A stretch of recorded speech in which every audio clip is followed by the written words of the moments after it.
Bonjour, alors aujourd'hui on se retrouve pour une nouvelle vidéo de pâte Fimo. Alors,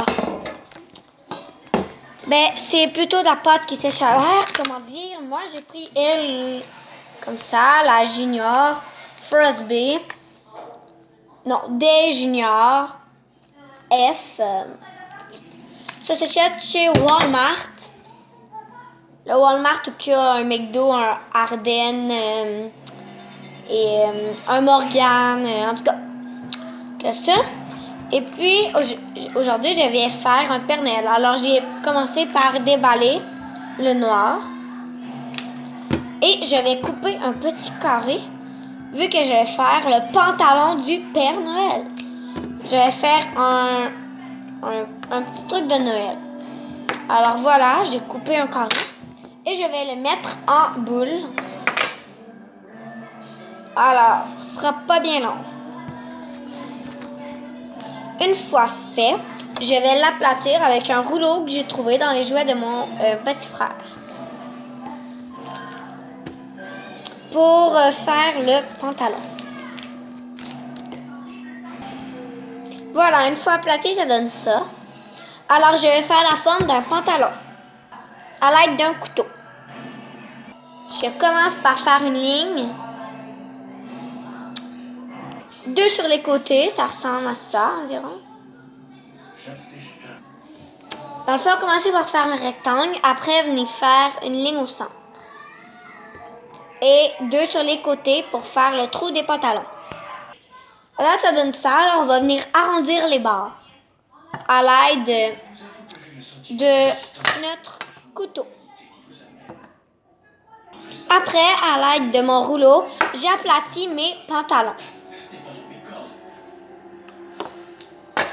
Et je viens réarrondir les bords. C'est censé donner ça, ou dans le genre.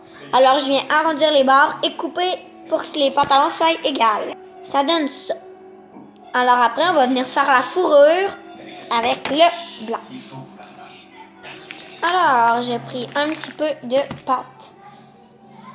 Ça peut être de la pâte Fimo, autant que de la pâte qui sèche à l'air. Moi, c'est de la pâte à modeler qui sèche à l'air.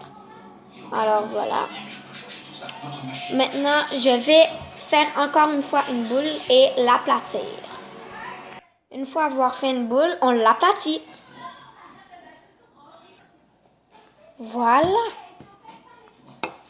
Après, on va venir faire 2 rectangles de la taille des pantalons et un plus gros de la taille de en haut du pantalon. Une fois mes rectangles faits, je vais venir les coller au pantalon. J'ai arrondi les bords et après, je les colle au pantalon.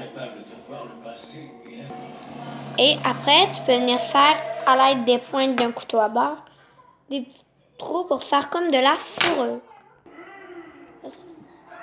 Mettons que je dis traîneur. Alors, ça donne ça. À date. Avec le reste du blanc qu'on a, on va faire des petits tuyaux très très fins.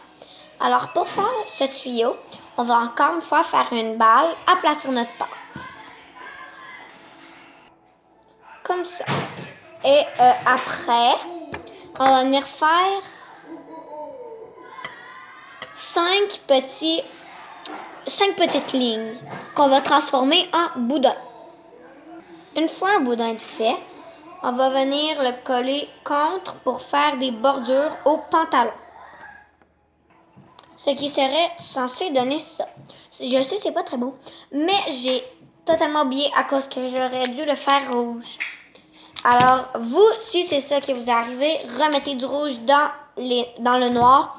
Mais avant de faire ça, mettez du rouge à la place. Super, j'espère que vous avez aimé ma vidéo. N'hésitez pas à mettre un pouce bleu si ça vous dit. Je ferai d'autres morceaux de Père Noël plus tard. Merci, bonne journée! Et pour la fourrure en haut du Père Noël, ça peut être aussi une ceinture noire. Et avant de le faire, mettez du rouge à la place du noir. Ça serait un très très bon conseil.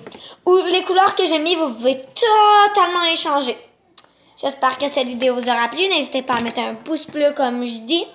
Au revoir, à bientôt!